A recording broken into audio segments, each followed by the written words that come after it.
Assalamualaikum warahmatullahi wabarakatuh sekalian. Selamat datang kembali di channel Ray Konoha.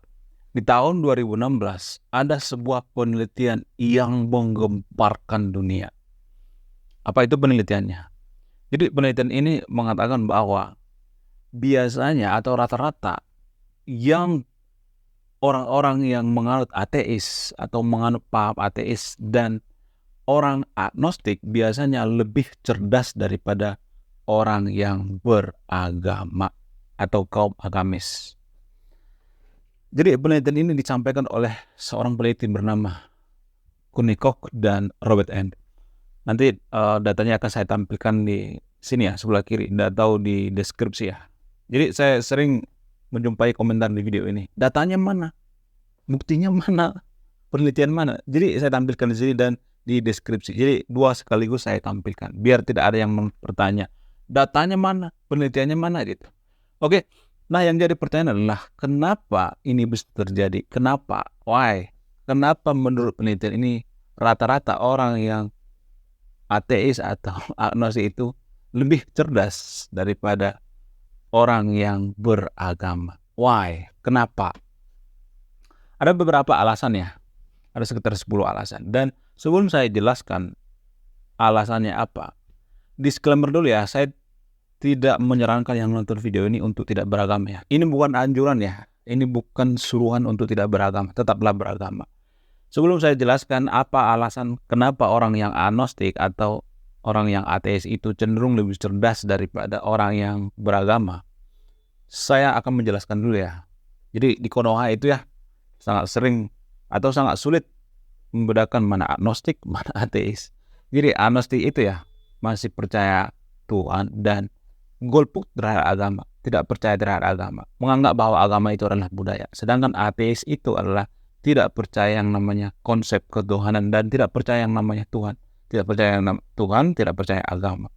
Dan saya akan menjelaskan ya beberapa alasan kenapa kaum agnostik atau kaum ateis itu lebih cerdas daripada kaum agamis. Alasan yang pertama misalnya, kaum agnostik atau kaum ateis ini cara berpikirnya itu lebih kognitif atau realistis atau rasional lah gitu. Sementara kaum agamis ini kan cenderung berpikir irasional ya, tapi tidak semuanya berpikir irasional. Karena apa? Karena gini ya, kalau misalnya nih kaum agamis misalnya menemukan dalil atau ayat kitab suci misalnya, itu kan disuruh imani saja. Misalnya nih ayat suci ini tidak masuk akal ya, tapi tetap disuruh imani saja. Bukan berarti saya mengatakan ayat kitab suci itu semuanya tidak masuk akal ya. Contoh misalnya kisah-kisah seperti kisah Nabi Musa misalnya. Jadi dalam kisah Nabi Musa itu kan dalam kaum agamis itu kan dengan tongkat yang luar biasa, abrakadabra,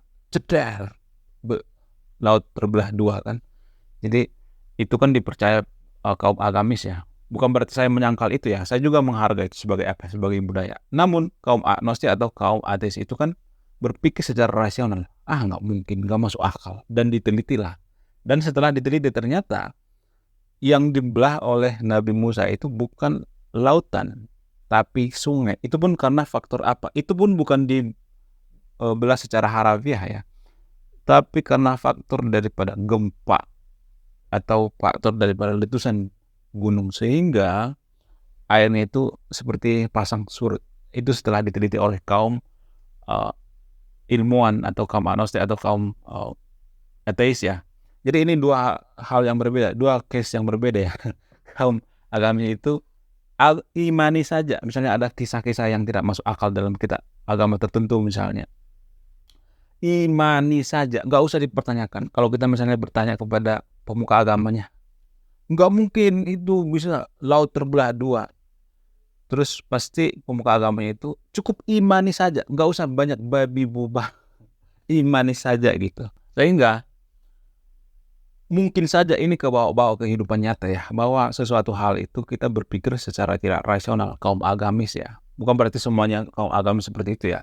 Bukan selalu ya, akan tetapi dominan atau biasanya gitu. Kaum agamis itu kan berpikir secara seperti itu ya. Ya cukup imani saja. Tapi kan kaum agnostik atau kaum ateis itu kan tidak menerima itu bahwa itu adalah sebuah kebenaran.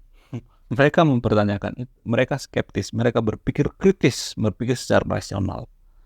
Itu alasan yang pertama. Alasan yang kedua misalnya, kalau kita ambil data dari tulisan Edward Dutton dan van der Linden yang berjudul Why is Intelligence Negatively Associated with Religiousness. Jadi peneliti mengungkapkan dari penelitian ini mengungkapkan bahwa agama dan kecerdasan itu tidak bisa disatu padukan gitu. Itu perpaduan yang negatif. Itu tidak nyambung sebenarnya kalau secara nyata kalau diteliti Walaupun ada yang mengatakan bahwa nggak apa-apa, kita percaya agama, tetap banyak juga yang cerdas. Ya, saya tidak menyangkal itu akan, tetapi pada umumnya, pada dasarnya kecerdasan dengan agama itu bukan paduan yang bagus gitu. Itu paduan yang dua hal yang berbeda gitu. Tidak bisa disatu padukan. Ibarat makan terus pakai sayur terus campur tanah gitu. Itu kan paduan yang berbeda nggak enak Itu contohnya. Bukan berarti saya mengatakan agama itu tidak baik bukan itu tujuan saya. Tapi ini paduan gitu, kecocokan yang tidak baik gitu kalau dicocokkan keduanya. Alasan selanjutnya misalnya berdasarkan studi dari Pauline Gallup ditemukan bahwa ternyata kaum agnostik atau kaum ateis itu mempunyai IQ yang lebih tinggi gitu. Jika bukan berarti kalau kita misalnya tiba-tiba ateis agnostik itu langsung IQ-nya tinggi, bukan seperti itu maksudnya. Akan tetapi biasanya pada dasarnya kalau dia dari kecil gitu, misalnya dari lahir sudah ateis atau agnostik seperti itu, biasanya dia mempunyai IQ yang lebih tinggi daripada kaum agamis. Bukan berarti saya mengatakan agama itu bikin IQ kita IQ 78 bukan itu tujuan saya. Tapi itu katanya ada faktornya gitu. Ada menurut penelitian ini, bukan saya mengatakan ini menurut penelitian, sehingga ini mempengaruhi kecerdasan seseorang, mempengaruhi IQ seseorang. Alasan selanjutnya misalnya, biasanya kaum agamis itu lebih banyak berdoa daripada bekerja. Sementara kaum agnostik atau ateis itu, tetapi tidak semuanya lebih banyak bekerja daripada berdoa. Mereka bukan tidak percaya berdoa, tapi mereka berpikir secara rasional, skeptis gitu. Misalnya nih, saya ngambil perumpamaannya. Ini sudah familiar perumpamaannya.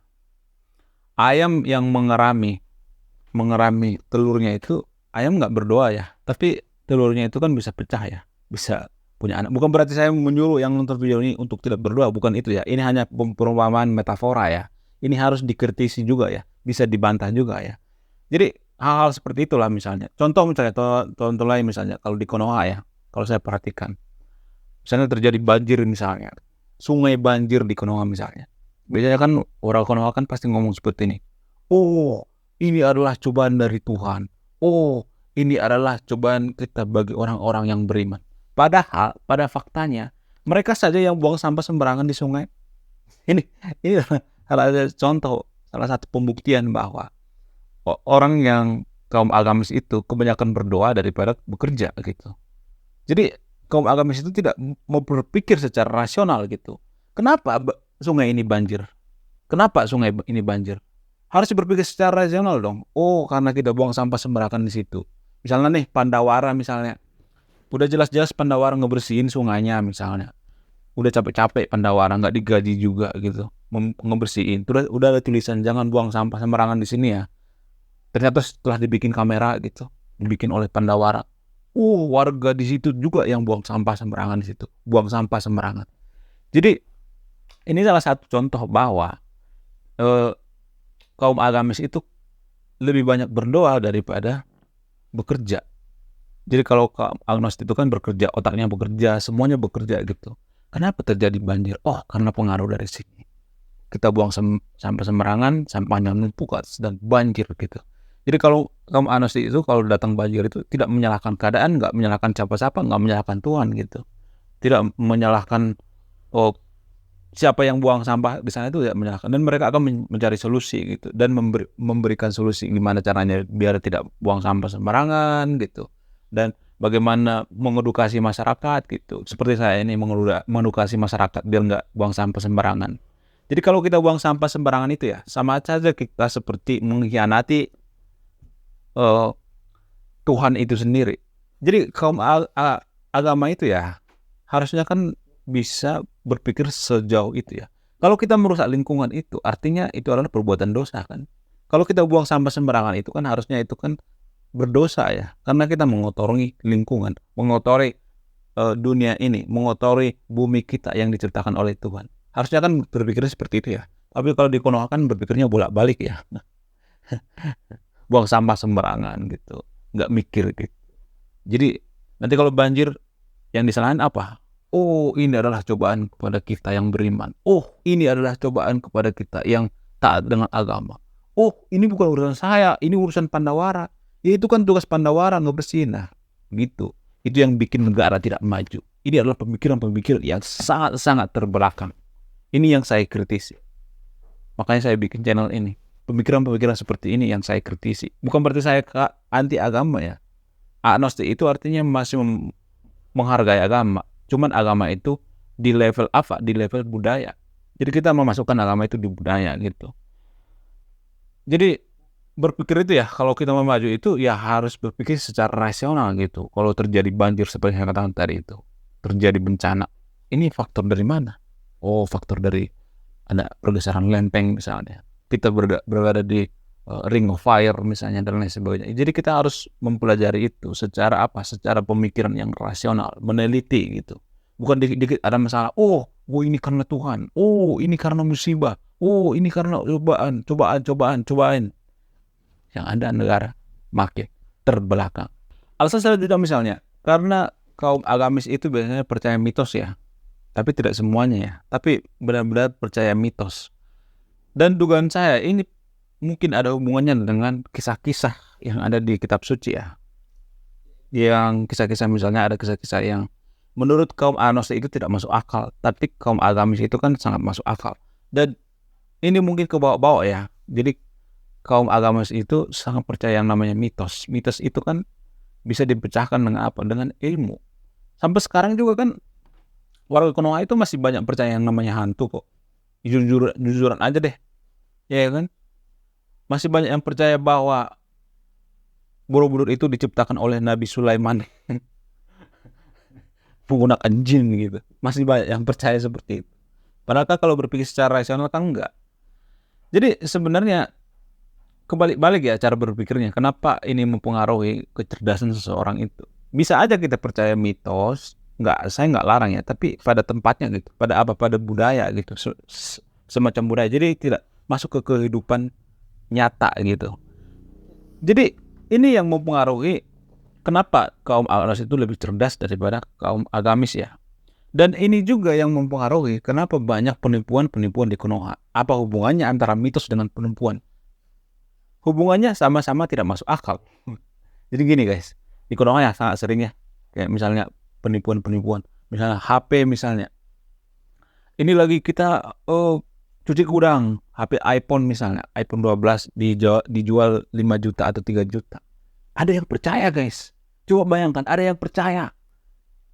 HP iPhone 12 ada yang percaya dijual 3 juta karena cuci gudang. Coba bayangkan. Bayangkan coba. Apakah ini yang dinamakan dengan mitos? Itu kan mitos ya. Baru lagi HP-nya. Ada yang percaya guys. Nah, ini juga kebawa-bawa ke kehidupan nyata gitu.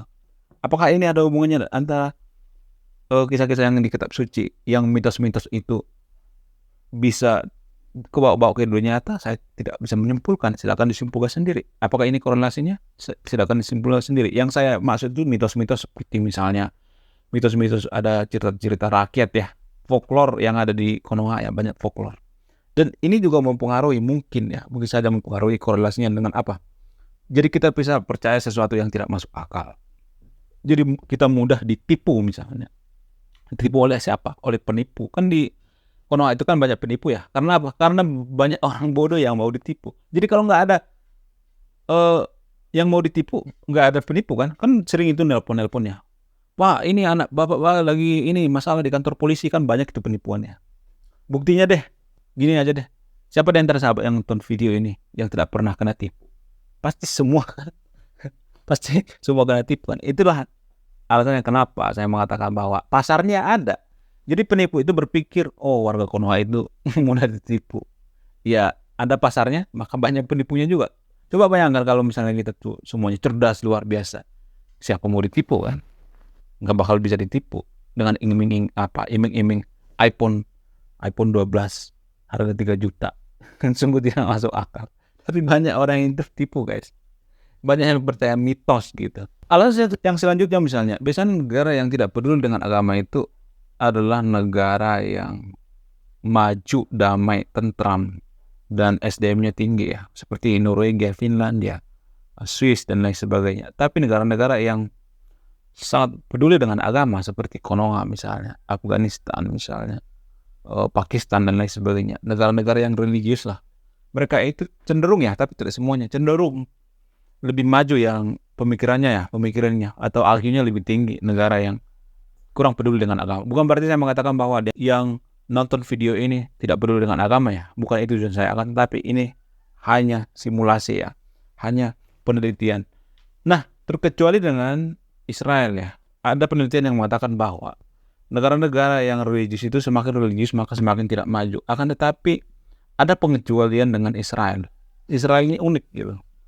Jadi saya harus jujur ya, ini nggak ada hubungannya dengan agama ya, dengan keributan-keributan yang sekarang nggak ada hubungannya. Jadi saya harus jujur ya, berpikir secara rasional itu artinya harus jujur, tidak berpihak. Jadi Israel ini lain daripada yang lain. Kenapa Israel ini lain daripada yang lain? Karena tradisi dalam beragama di Israel itu, orang bodoh itu dianggap aib. Orang bodoh di sana itu dianggap masuk neraka gitu. Jadi sehingga orang-orang di Israel itu kalau bodoh itu, mereka itu tidak mau jadi bodoh karena bodoh itu tidak dipelihara di Israel. Tapi kalau di Konoha bodoh itu dipelihara ya. Sehingga orang-orang Israel itu berjuang gitu, menaikkan IQ, belajar dan lain sebagainya. Dan itu adalah tradisi dalam beragama di Israel. Yang kedua misalnya, di Israel itu ya, kalau misalnya teknologi, kita menciptakan teknologi yang berguna bagi kemaslahatan umat manusia. Kita menciptakan chip misalnya, contoh misalnya, kita menciptakan satu chip misalnya. Dan orang Israel itu berpikir bahwa chip ini adalah berkat daripada agama mereka, karena kemurahan Tuhan kepada agama mereka, sehingga mereka menciptakan chip ini dan berguna bagi kemaslahatan umat manusia. Ini bagian daripada agama. Jadi mereka mengklaim itu bagian daripada agama. Sehingga ini penting ya, mereka tidak memisahkan antara agama dengan ilmu pengetahuan. Jadi kalau di Konoha kan dipisahkan ya antara agama dengan ilmu pengetahuan, ilmu dunia, ngejar dunia mulu gitu, ngejarlah akhirat. Jadi Konoha kan gitu. Kalau di Israel kan enggak, digabung dia. Jadi sesuatu yang dilakukan di kehidupan nyata itu adalah ibadah. Misalnya dia jadi guru, jadi content creator, jadi tukang bikin video misalnya kayak saya. Jadi ini adalah bagian daripada ibadah saya kepada Tuhan. Jadi orang Israel itu berpikir seperti itu. Jadi mereka kalau menciptakan sesuatu alat itu yang berguna bagi kemaslahatan umat manusia, itu adalah bagian daripada agama. Sehingga Israel ini beda sendiri. Jarang-jarang ada seperti Israel ini. Makanya mereka maju. Kalau nggak salah, Israel ini masuk 10 daftar negara maju di dunia. Jadi penelitian yang mengatakan bahwa dominan ya, negara-negara yang maju itu biasanya tidak peduli dengan agama. Tapi lain dengan Israel. Ini bisa dibantah ya. Israel ini beda sendiri. Itu. Jadi saya tidak mendalam bulat penelitian ini ya. Akan tetapi ada perbedaannya, itu Israel. Lalu contoh selanjutnya misalnya, di dalam agama tertentu ya, ada istilah egosentris. Jadi egosentris ini saya sering katakan di video saya, bahwa egosentris ini akan bikin gesekan-gesekan. Karena apa? Karena kita menganggap bahwa agama kita lah yang paling benar, agama lain sesat, agama kita yang paling benar, agama lain sesat. Sehingga ini mempengaruhi kecerdasan seseorang. Kenapa? Karena kita sibuk berdebat gitu, sibuk memperdebatkan agama sama yang paling suci, agama siapa yang paling benar. Sementara kaum agnostik atau kaum ateis itu sibuk apa? Sibuk memperbaiki diri gitu, sibuk menaikkan SDM. Kalau kita kan sibuk memperdebatkan agama sama yang paling benar. Ini faktor dari mana? Faktor daripada egosentris. Ini juga mempengaruhi SDM manusia. Ini mempengaruhi pemikiran manusia. Ini mempengaruhi IQ seseorang. Makanya kaum agnostik itu lebih cerdas. Tapi tidak semuanya lebih cerdas daripada kaum agamis. Namun tak semua akademisi menyudutkan agama. Profesor ilmu neurologi dari Universitas Oxford, Profesor Dominic Johnson menyebutkan bahwa klaim kelompok ateis bahwa mereka sangat rasional sesungguhnya itu lemah. Dia berkata manusia pada dasarnya percaya pada sesuatu yang tidak terlihat, semacam sesuatu yang maha kuat. Bahkan hal ini juga terjadi pada kaum ateis yang paling rasional. Jadi gini guys, di sisi lain walaupun seseorang itu sangat rasional gitu, pemikirannya itu sangat cerdas, dia juga butuh sesuatu yang pemikiran yang imajiner gitu, seperti agama gitu. Dia juga butuh sebenarnya, tapi tidak semuanya ya, bisa. Tapi ya, inilah bukti bahwa ada juga orang beragama tapi cerdas gitu, beragama bisa jadi ilmuwan, ada banyak juga. Tapi lebih banyak kalau dikasih perbandingan, lebih baik kaum ateis ya. Bahkan dalam agama tertentu kalau dibandingkan dengan kaum ateis, yang lebih berkontribusi itu, walaupun kaum ateis ini sedikit, lebih berkontribusi, atau kaum agnostik ini lebih berkontribusi kepada teknologi daripada kaum agama tertentu yang katanya jumlahnya miliaran gitu. Jadi walaupun sedikit jumlahnya, kaum ateis dan kaum agnostik berdasarkan penelitian ya, ini bukan berdasarkan perasaan ya, tapi penelitian. Dan nanti akan saya tampilkan datanya di deskripsi ya. Walaupun ateis ini jumlahnya dikit atau agnostik lebih dikit daripada kaum agamis tertentu ini, maka ini lebih berkontribusi gitu. Dan inilah yang mempengaruhi kenapa dikatakan bahwa kaum agnostik atau kaum ateis ini lebih tinggi IQ-nya, lebih cerdas daripada kaum agamis. Oke? Terima kasih sudah menyimak dan memahami video ini. Sebelum saya marah-marah, sebelum saya keceplosan lagi, saya akan mengakhiri video ini. Saya Ray Konoha, salam rasional.